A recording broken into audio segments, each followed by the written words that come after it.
Hello అండి. అందరికీ నమస్కారం. నేను మీ సరోజినినండి.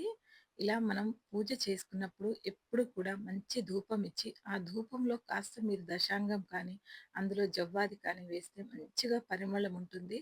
కాసేపు ఇచ్చినా కూడా ఇంట్లో ఎంత స్మెల్‌గా ఉంటదండి. ఇల్లంతా సువాసనగా ఉంటది. మనకు పూజ చేశాము అన్న భక్తి భావన ఎక్కువుంటది. ఎవరైనా ఈ స్మెల్ చూసారనుకోండి ఇంట్లో, వాళ్ళున్నప్పుడు ఇచ్చినా కూడా వాళ్ళకి కూడా ఆ భక్తి భావంతో వచ్చి దండం పెట్టుకుంటారు స్వామివారిని. అయ్యో! ఎంత మంచి పరిమళం వస్తుంది అనని చెప్పి భక్తి ఉంటదండి. ప్రతి వ్యక్తిలోనూ భక్తి ఉంటది. కానీ అది బయటికి ఒక్కొక్కసారి రాదు. కానీ ఒక్కొక్కసారి దాన్ని కంట్రోల్ చేసుకోకుండా వచ్చి మగవాళ్ళు దండం పెట్టుకుంటారు. అయ్యో! పూజ చేసింది కదా! అనని చెప్పి వచ్చి దండం పెట్టుకుంటారు. కొంతమంది పెట్టుకోని వాళ్ళు కూడా ఆ భక్తి భావన బయటికొస్తది. కొంతమందేంటంటే చక్కగా భార్యకి హెల్ప్ చేస్తారు. అన్నీ పూజలో హెల్ప్ చేసి అసలు తనే చేస్తారు పూజ.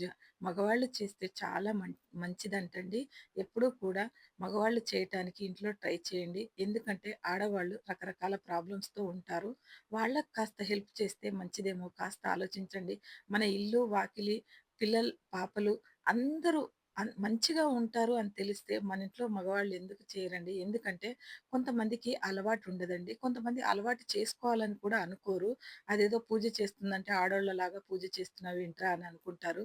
అది కాదండి. పూజ చేస్తే చాలా మంచిది ఇంటికి. ఆలోచించండి ఈ విషయం కాస్త.